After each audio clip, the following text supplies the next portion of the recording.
talk some Traxxas Summit today. Got this in about 2011, 2012. And we'll start with body. So I've had, I think, 3 bodies for this truck. 2 of those bodies that I've bought, pretty much right after you paint it and you get it on the truck, like you literally are putting the body on the truck, this front bumper would just break. It was brittle plastic. I don't know what happened in the molding process, but the other one was worse. It pretty much disintegrated a few days after having it. That kind of gets you. This one did all right. Painted it with spastic. I've painted lots of trucks with spastic. I've usually had good luck. For this one, I didn't. All the paint just flaked out of it. I mean, I cleaned it. I sanded it, or I scratched the body up. I put the prep on there. Just bad luck, I guess. So we'll start with our remotes. So it started with an AM remote. Then I went to a TQ remote in like 2013. I don't know how I stumbled across one.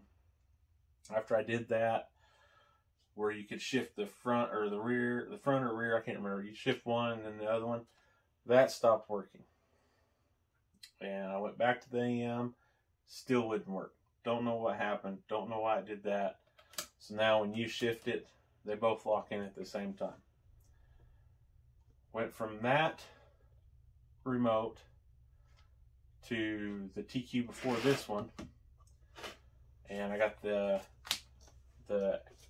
Apple docking station for it, and we had a iPod Touch, and I guess by bad luck, a few months after that, I had to update it to use that function. Apple decided not to update the touches, so I spent like $200 for nothing. That was a wonderful time in my life. So I just put the regular base back on that remote, ran it for a long time. The 3rd channel ended up going out in the receiver for some reason. Don't know why. Got to talking to my hobby shop, and I don't know if they still do, but at the time, Traxxas had a step-up program. So I brought them the old AM remote, and you still pay some money. So it's like, I don't know what this remote costs, but let's say theory it's $200. I paid $100 for it. Don't know if that's what the price would be, if it'd be half off for everything or what, but that's what it was for me. Next up, steering servos. This thing has 2. For some reason, I've had 2 of them go out. They'd get real hot and they'd go out. So I'm like, what in the world? So get online forums, hit some forums. Hey, you got to adjust the linkage because they'll fight each other. I would adjust it and run it, and you might run it for a week and not have a problem. And then you turn it on one day and you could hear them fighting with each other. And you adjust it, set it down. You adjust it to where they're not fighting. You'd set it down and they'd start fighting with each other. So I end up taking that little eye out of the servo, thinking that maybe if it has some movement before it actually does anything, maybe that'll get them to stop fighting.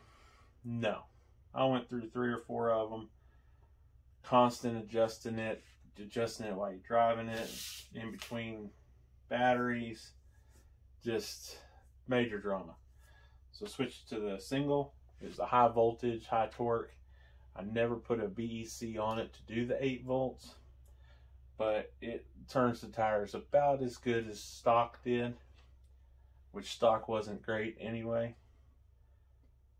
The ESC went out in it, so that's a new ESC, which worked out good because then I could get one with the LiPo cutoff.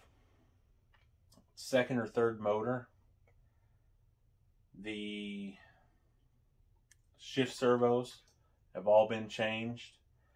This shift servo for the front diff, it went out, so I changed it and made sure it all worked, put it on the shelf. It sat on the shelf for like a year, So we went to a lake that had some places that would be kind of fun to run this around and jump it and whatnot. So I brought it with me.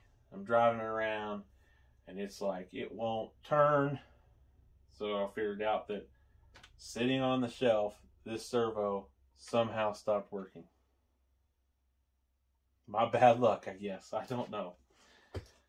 And then it was, I started having a problem where you could turn on the ESC and it wouldn't drive.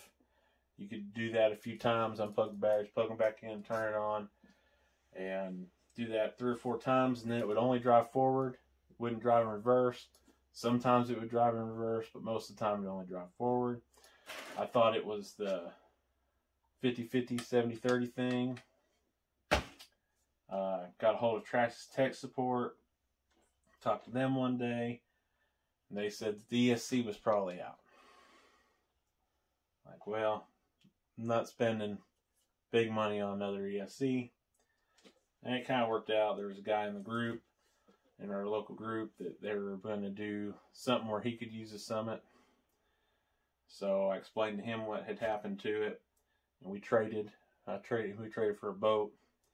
I got a boat. He got this. And he was able to actually get it fixed. It was something in the remote. So they kind of put me on the wrong direction, which, I mean, it's good. I'm glad he got it fixed. And then later on, he didn't really, their group kind of didn't do what they were going to do with these. And I'm not a boater, so we just traded back. Worked out good for both of us, I guess. And I haven't had any problems with that since. It's had all bearings put in it. New half shafts. I did that a couple years into it. The bearings were a couple years into it. A-arms, I've broke several of them. I mean, when you jump it, the stuff's going to break. Rear diff. Rear diff went out again when you jump it. You do those kind of things, especially with bare tires. That stuff happens. And I was able to get a rear diff. At the time, there's a place on Amazon that used to take these apart and they'd sell the parts. And I bought the parts. I bought it. It was like $50, which that worked out great for me, I think, because that was a lot easier.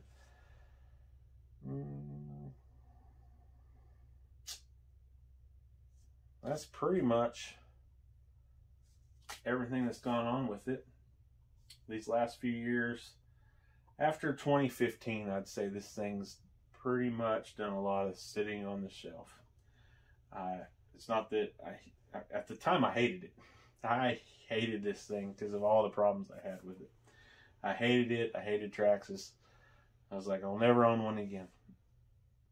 And I went into the crawlers, and you know, as life works out, my wife ended up getting a TRX-6, and it's been a good truck. So I've relaxed on my thought on that. I probably just got unlucky with it. I did take it in the water when I first got it, but after I replaced all the wheel bearings and stuff, no, don't want to do that anymore. There was something else I had to do to it within that first few months. So after that, it never touched water again, which they're supposed to be waterproof anyway. But this one's not now the way it is. That, yes, this servo is not waterproof, and that's open because we've been working on things trying to get it right. Like I say, this is my son's now, so he enjoys it. He drives it every blue moon, and so he'll probably just sit on his shelf now. So I've got others that I've had for multiple years. I got another one I've had just a few months less than this one, so I'll probably do that one next. It's a G-made sawback, so we'll get it in here, plop it up on the bench. I'll talk about all the problems I had with it. You know, sometimes with this stuff, it's a run of the luck, and this one was unlucky for me, but it's a lot of fun too. So it's like, when I traded it, I felt bad about it. So I was kind of glad he was wanting to trade back, because that worked out good for me, because then I didn't feel bad about trading it. There you are, Traxxas Summit. Next we'll do the sawback.